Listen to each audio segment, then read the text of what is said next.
लोकशाहीमध्ये लोक मतं देतात आणि हुकुमशाहीमध्ये लोक फक्त आदेश ऐकतात. बघा, हुकुमशाही कधीच अचानक येत नाही. ती हळूहळू वाढते, कधी भीतीच्या नावावर, कधी सुरक्षेच्या नावावर, तर कधी विकासाच्या नावावर. आणि एक दिवस लोकांना अचानक कळतं की अरे, निर्णय घेण्याची ताकद तर एकाच ठिकाणी केंद्रित झाली आहे. या सविस्तर विश्लेषणात तुमचं स्वागत आहे. आज आपण बघणार आहोत की लोकशाहीतून हुकुमशाहीकडे जाणारा हा प्रवास नेमका कसा होतो. एका बाजूला आहे आपली लोकशाही, जिथे आपण सगळे स्वतःचे नेते निवडतो, आपले निर्णय स्वतः घेतो. आणि अगदी विरुद्ध बाजूला आहे हुकुमशाही, जिथे नागरिकांना फक्त आणि फक्त आदेश ऐकावे लागतात. पण एका व्यवस्थेतून दुसऱ्या व्यवस्थेकडे जाणारा हा जो बदल आहे ना, तो काय रातोरात घडत नाही.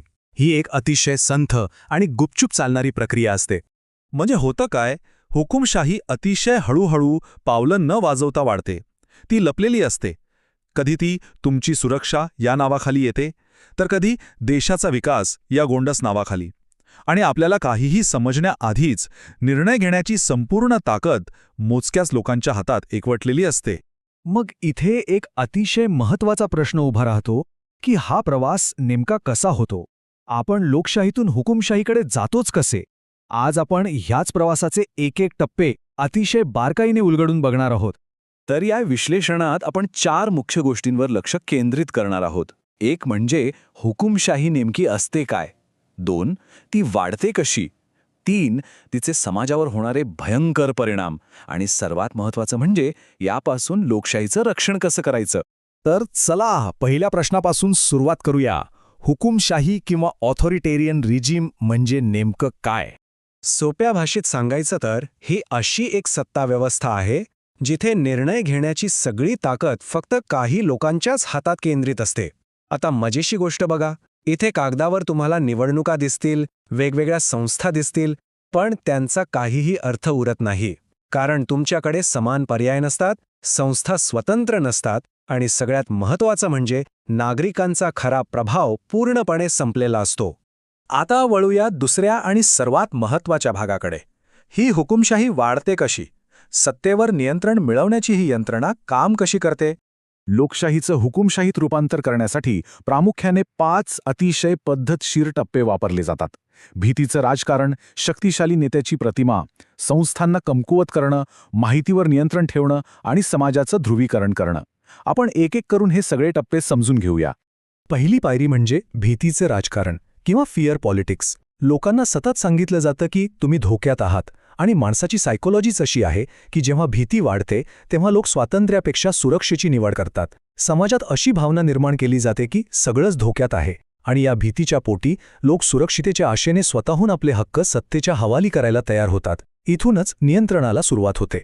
दुसरा टप्पा म्हणजे स्ट्रॉंग लीडर नेरेटिव्ह किंवा एका शक्तिशाली नेत्याची प्रतिमा निर्माण करणं. समाजात एक विचार अत्यंत लोकप्रिय केला जातो, तो म्हणजे फक्त एकच नेता या देशाला वाचवू शकतो. हा विचार अतिशय जाणीवपूर्वक पेरला जातो. याचा परिणाम असा होतो की आपल्या लोकशाहीतल्या संस्था आणि नियम कमकुवत वाटू लागतात, आणि ती एकच व्यक्ती सर्वात शक्तिशाली आणि आपल्यासाठी अनिवार्य वाटू लागते. आणि यातूनच सुरू होतो तिसरा टप्पा, संस्था कमकुवत होणं. न्यायपालिका असू दे, मीडिया असू दे किंवा निवडणूक प्रक्रिया असू दे, जे लोकशाहीचे खरे आधारस्तंभ आहेत त्यांना हळूहळू कमकुवत केलं जातं किंवा सत्तेवर अवलंबून ठेवलं जातं.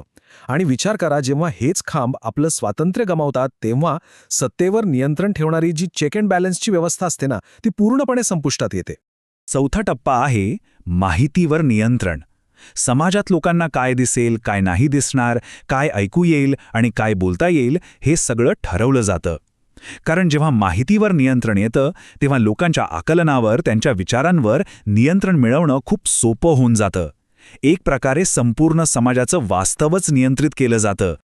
आणि यानंतर येतो 5वा आणि शेवटचा टप्पा, समाजाचं ध्रुवीकरण किंवा पोलरायझेशन. संपूर्ण समाज आपण आणि ते अशा 2 टोकाच्या गटामध्ये विभागला जातो. ही विभागणी जितकी कडवट, जितकी तीव्र असते ना, तितकं सत्तेचं केंद्रीकरण करणं सोपं आणि अगदी विनाविरोध होऊन जातं. आता वळूया तिसऱ्या भागाकडे. या सगळ्याचा समाजावर नेमका काय परिणाम होतो. गमावलेल्या स्वातंत्र्याची किंमत आपल्याला कशी मोजावी लागते. जरा कल्पना करा, अशा एका देशाची कल्पना करा जिथे लोक मोकळेपणाने बोलू शकत नाहीत, जिथे मतभेद कमी होतात, स्वतंत्र विचार हळूहळू पुसले जातात आणि फक्त भीती उडते. मीडिया प्रश्न विचारू शकत नाही, आणि सामान्य नागरिकांना वाटू लागतं की माझ्या एका आवाजाने काय बदलणार आहे. इथे सत्तेला प्रश्न विचारणं अक्षरशः कठीण होऊन बसतं. आणि या संपूर्ण प्रक्रियेचं सर्वात मोठं नुकसान काय असेल तर ते म्हणजे लोकशाहीचा आत्माच हरून जातो. अशा समाजात फक्त सत्तेचा ढाचा उरतो. शक्ती तर असते, पण तिथे स्वातंत्र्य अजिबात नसतं. मग आता प्रश्न असा आहे की हे सगळं थांबवायचं कसं? लोकशाहीचं रक्षण कसं करायचं? चला तर मग आपल्या अंतिम भागाकडे वळूया. लोकशाही सुरक्षित ठेवण्यासाठी काही गोष्टींवर ठाम राहणं अत्यंत आवश्यक आहे. पहिली गोष्ट म्हणजे कोणत्याही व्यक्तीपेक्षा नियम आणि संस्था नेहमी मोठ्या आणि मजबूत असल्या पाहिजेत. दुसरं, स्वतंत्र पत्रकारिता ही लोकशाहीची पहिली सुरक्षा आहे, ती टिकलीच पाहिजे. याशिवाय नागरिकांना आपल्या संविधानाची पूर्ण माहिती असणं, सत्तेला प्रश्न विचारणारी मजबूत यंत्रणा असणं, भीतीच्या राजकारणाला स्पष्टपणे नाकारणं आणि सगळ्यात महत्त्वाचं म्हणजे नागरिकांचा राजकारणातला सक्रिय सहभाग, या खऱ्या अर्थाने लोकशाहीच्या ढाली आहेत. लक्षात घ्या, लोकशाही म्हणजे फक्त दर 5 वर्षांनी जाऊन मतदान करणं नाहीये बरं का. तो एक सततचा सहभाग आहे.